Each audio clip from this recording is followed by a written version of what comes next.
Well, over the last 5 months, since the COVID started, we've had a task force, which we've all been contributing towards supporting not only the hinterland but nationally.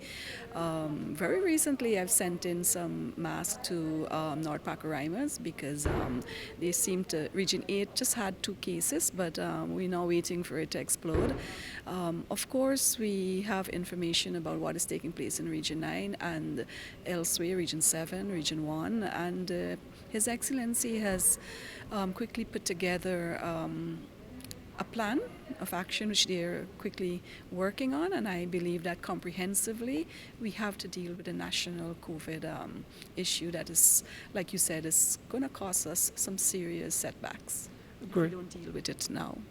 And what are some of the other priority areas you're thinking of for your ministry? I mean, you've been there before.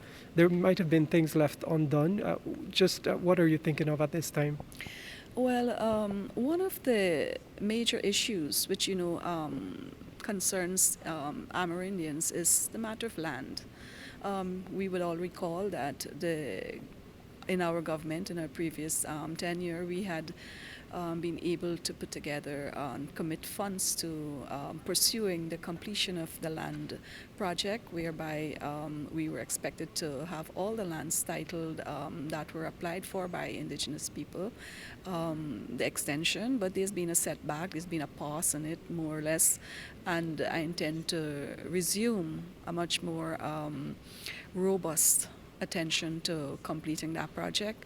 Of course, we have the gross neglect over the last 5 years, which we'll have to work to transition into much more ease for the hinterland communities, which includes overall Amerindian villages. We've got to deal with that immediately. In the more long term, we have to examine issues like, are we going to expand on the housing project? We have to, I suppose. Youths and development and youths and jobs is something that we'll have to look at.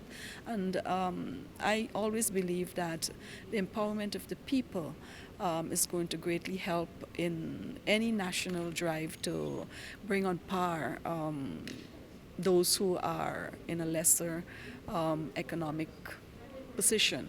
And therefore, we will have to look to see how we will continue to invest in the area of entrepreneurship, whereby we've started a project where communities were provided with funding to start projects. We'll have to continue that because that provides income, it provides a source of livelihood, it promotes food security, and of course we'll deal with the tourism issue too. That's also a very positive, and the potential in that area is great. We need to continue to address that. So there are many, as you said, potential areas that we will have to continue to work in. And of course, we have to transform the lives of the people.